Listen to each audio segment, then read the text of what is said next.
Hi, everybody. How you doing? It is Hugh Burrill for Golf Town. It's also Masters Week, and I couldn't think of a better person to talk to than 2003 Masters champion Mike Weir, who's also a Golf Town ambassador. Mike, how you doing? I'm doing well, Hugh. Thanks for having me on. Well, it's our pleasure, and thanks for taking some time. Now, I know that professional athletes are creatures of habit, and going into any major event, they always say they want to treat it like it's any other kind of event, but this isn't any other golf tournament, is it? This one's very, very special.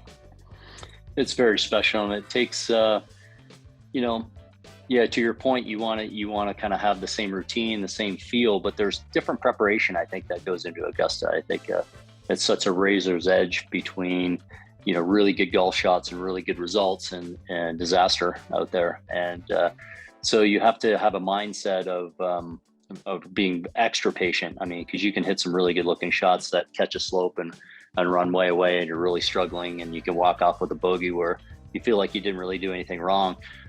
So it just takes a different mindset. And I think kind of preparing for that beforehand, before you even get there, and just know that, at least for me, gets me in the right space before the event begins. And there's a lot of complexities to Augusta. So it's not necessarily anything you're changing physically. It's more on the mental preparation side. Yeah, for me especially, I feel like that's a huge factor around Augusta National. And I think that's why I've had success there. Is having that mental capacity for 72 holes for 4 days to really stay with it more than any other tournament that there is out there. Other tournaments have their certain demands, but Augusta just has your full attention each and every shot. And I think being well prepared for that is important. When you think of iconic golf courses, there are two that come to mind: St. Andrews and Augusta. Take us back to the very first time you ever visited Augusta National, and what were your thoughts driving up? Was it Magnolia Lane? Yeah, it was Magnolia Lane. And the first time, I'd never been there before I was eligible as a player. When I had my first really good season on the PGA Tour in '99 and qualified for the 2000 Masters. I'd never been there as a fan. So the first time was when I went to go play a practice round. I guess it had to have been sometime in early in 2000, probably in January, February, where I made the trek up there and drove down Magnolia Lane for the first time, and I was just blown away. You need to come off Washington Road, make that left, and the Washington Road doesn't look like much. There's little strip malls and some things, and not much. But when you make that left, and coming in from that way from the airport, you go down the lane, you're just thinking, wow, this is like a whole different world through these gates. And then when you go behind the clubhouse and how the whole property opens up and how big it is, that was the thing that struck me. It's like how big the property looks and how expansive, and how many holes you can see from up above, right by the first tee. You can see so many great holes and great vistas. So I remember that pretty vividly that first time. What was that first tee shot like in that very first practice round? I can't remember the first. I mean, I just right down the middle, right? Smile on my face. Yeah, I think it was right down the middle. Yeah, but I just remember having a big smile on my face. I'm sure Brennan, who caddied for me all those years, was with me, and I'm sure we just we're pretty ecstatic to walk down that first fairway for the first time. Here we are, almost 20 years removed from your Masters victory. Do you approach it differently now as not only a veteran, but as a past champion? Not particular, not much different. I still know my recipe for success there. Now it's just a matter of if I can execute it or not. But there's no secrets. I have to wedge it great. I have to putt it great. Still have to hit fairways. My ability to take advantage of par fives is going to be my wedge game. I'm not going to be able to reach a lot of those par fives, so I have to wedge it great, putt great. And that's just my recipe, and just being very disciplined about that. So other guys have different strategies for their games, but my approach isn't any different. I think one thing I enjoy it a lot more now. I mean, when you're right in the mix of it, in the height of your career. You're super focused, and maybe you don't take in all that Augusta has. The wonderful dinner, obviously for me Tuesday night, all the friends and family that gather, all the familiar faces that you see, the staff at Augusta. I take that in a lot more now, and really enjoy and try to enjoy the week as well. Yeah, because it's such a rare thing. I mean, you get to do something that most of us hack golfers can only dream of. Pull back the curtain a little bit on that champions dinner. What is that like, and what are those conversations like with the other past champions? Oh, it's one of the highlights of the week for sure, if not the highlight. To be in a room with Gary Player and Jack Nicklaus and Tom Watson and all the greats of the game, and to have a drink with the guys on the veranda before we go in. We all spend about an hour and a half before we go in for dinner, in the champions locker room and out on the veranda, just catching up. And you never know who you're gonna kind of get in a corner with and talk with, whether it's Ben Crenshaw and VJ, or if you're going to be talking to Fuzzy Zeller or Tiger or Jack or whoever, and it's just great to catch up and see how everybody's doing and catch up on their lives. And then of course we go in for the dinner, which I think everybody's really looking forward to this year with Hideki. And I think most of the guys like sushi, and at least from the guys I've talked to, and I think everybody's really looking forward to Hideki hosting this year. Now, what was your menu again? Well, I had my friend Alistair from Sarnia, who's a chef, put together the menu. The main course was elk. Okay. We had elk, but we had potatoes from PEI. We had smoked salmon from British Columbia. We had oysters from out east as well. It was a Canadian themed dinner, Canadian beers and wines, and it was great. Turned out really well. Man, you're making me hungry. There is that famous shot of Tiger putting the green jacket on you after. It's such a special photograph that all Canadian golf fans, know by heart. Tiger played a practice round this week, and there's obviously speculation, will he or won't he play? What's that tournament like with him playing and not playing? What's the difference? I think there's a buzz obviously when he's playing. I think because he of the injuries and things, and he's missed some of the Masters events before. I mean, in my time, he was playing every year, so there was just a certain energy, the crowd following him, and when it was probably like Jack Nicklaus in the day when he did something special, there was a big roar, and who that roar was for. But I've been saying this for months. I felt like no doubt he's playing Augusta National. I mean, he wouldn't be there walking the course. I mean, I'm sure he's there testing his foot, but he's been walking apparently back in Florida, and he's out there with Joey. I think there's, I don't have any insider information. Just my gut tells me he's playing, and so that'd be really exciting. For everybody there, for him, I'm sure he's very excited to get back, and it's great for golf. You mentioned Tiger walking the course. And I'd asked you this before about Augusta. TV doesn't do it justice in terms of the amount of hilly terrain there is. Tell people a little bit about what it's like to walk Augusta National. Yeah, it's a very demanding walk, and I think the thing that's very difficult is the uneven lies. You have so many uneven lies. So that'll, I'm sure Tiger walking out there is be checking some of those things out. You may have a little downslope or big downslope on 10, upslopes on 8, maybe 1, 2 you could as well. I mean, there's just all kinds of uneven lies that for him, for his ankle mobility, and then you're swinging and putting pressure and load into those joints.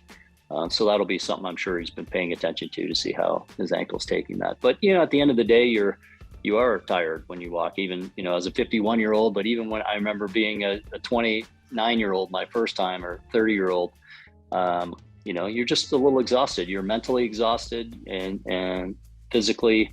It's a long day when you're on your feet for 5 hours plus practice, hitting lots of balls and stuff. You're just on your feet a lot and walking, and the mental grind, it all takes its toll. Oh yeah, and it's also the most famous golf tournament in the world too. No pressure after all that as well. Mm-hmm. You're the mentor. I mean, when it comes to athletics, we hear the Vince Carter effect a lot in terms of how he affected young Canadian basketball players to not only play, but to succeed and end up in the NBA.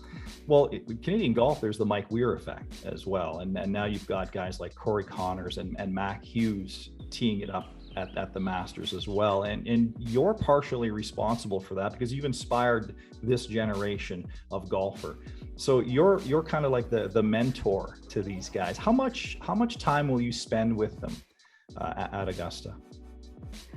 Well, we'll play Tuesday. We'll play a practice round on Tuesday, and that's it. The guys have to do their work and their business, and the way Corey prepares is going to be different than Mac, and then different from me. And I think they just have to be themselves. They have to be themselves, and over the years, I've been able to maybe give them a few little tidbits of information around there that I think are important. There's subtleties of Augusta National that you really have to pay attention to, and hopefully they've implemented that into their games. But I think they're really good players. They're kind of finding their game. Those two guys. Corey had a great week a couple of weeks ago in the match play. Mac had some good events in the majors last year. Hopefully there's a next step to really contending and being right in the mix in a tournament like Augusta National and the Masters. Yeah, we're keeping our fingers crossed for that, for lots of Canadian content on Sunday. This is a course that has been lengthened, adjusted, but it's still a shot maker's course, isn't it? Now, you weren't known as one of the longest hitters on tour, but you're a great shot maker. So there's no disadvantage to you here, is there? Well, yeah, you do have to be a shot maker, but yeah, there are some disadvantages of being, not one of the longer players. I mean, history has shown that the long players have really dominated Augusta National, and guys like myself and Jose Maria, Zach Johnson, there's few and far between of us guys that have been able to pull off a win there. But being long really helps. But there's still, depending on the year and how the course is playing and the firmness and things, there's still, you can get a player like, maybe Kevin Kisner can really make a name for himself this coming week. He has a great wedge game. He's a great putter, a very disciplined guy. It can still happen. But we got to be a little bit more precise. And we can't make mistakes. You have to take advantages with your wedges. And we don't get the longer guys can have some almost gimme birdies on par fives. We have to really work a little bit harder for them with our wedges. We're not coming in with mid irons to some of these par fives. So there's definitely a disadvantage, but it can still be done.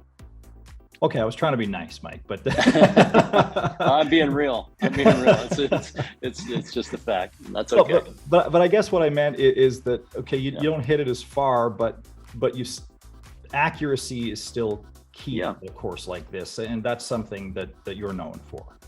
Yeah, accuracy is. I mean, and it's very important to hit the fairways out there. People think of Augusta as a wide golf course, and you can kind of hit it around a little bit, but it's actually not true. Hitting out of the fairway is very important. Even they don't like to call it rough. They call it I forget what they call it. Not even first cut, but that ball that sits in the longer grass. If you're coming out of that with a mid iron, you're just not going to hold those greens. The ball's just going to reject it and roll over the green, or you're going to have to be playing right for the front and trying to manufacture something. So it's important to hit the fairways. That's when you can control your spin, you can control your shots into the green. So accuracy off the tee is very important. As a guy who plays a lot of municipal golf courses, tell me a little bit about the greens at Augusta. It must be like putting on a glass coffee table sometimes.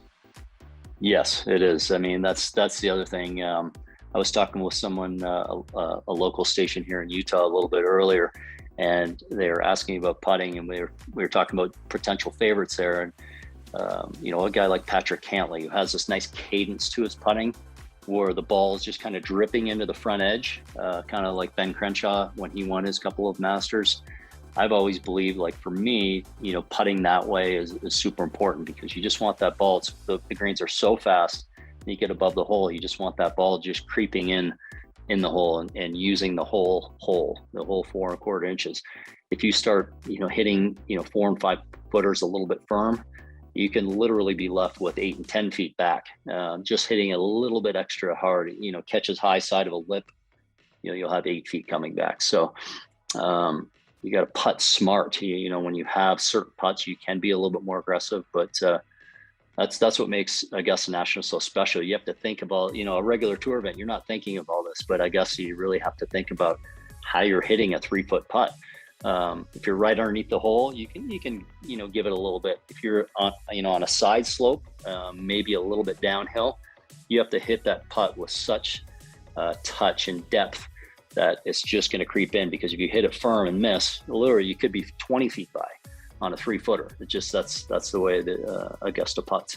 Yeah, it's punishing, but that's where a guy like you and your experience at Augusta can help you, right? Is on the green. Mm-hmm. Yeah, for sure. Yeah. I know you're a busy guy, you got to go, but just before you do, tell us something about Augusta National. Most people wouldn't know. I mean, it's such an iconic venue, and we know all about the magnolias and the pimento sandwiches, but tell us something that kind of surprised you about Augusta. What would I say about Augusta? I would say when you look at the front of the clubhouse, when you come down Magnolia Lane, you see the clubhouse. This is one thing. It doesn't look very big. And once you get inside and start going down some corridors and some hallways, it's huge. It just feels like it never ends. You go one way, goes down through a locker room, down through another locker room, through a sitting area, down to the clubhouse, to 3 little guest apartments this way. You go the other way, there's founder's room and all kinds of things. You go downstairs, this is a great, beautiful wine cellar. And there's all kinds of hospitality at the far end that you just don't see, the way it's all protected by the trees and everything. It looks like this quaint little southern clubhouse, which it is, but it's huge. Incredible. And I'm going to take your word for it, because I doubt I'll ever get the chance to stroll through the clubhouse at Augusta. Thank you so much, Mike. You know what they say, what's better than 1 green jacket is 2 green jackets. So good luck to you this week, and we'll talk soon. Thanks, Mike. Appreciate it, Hugh. Thanks.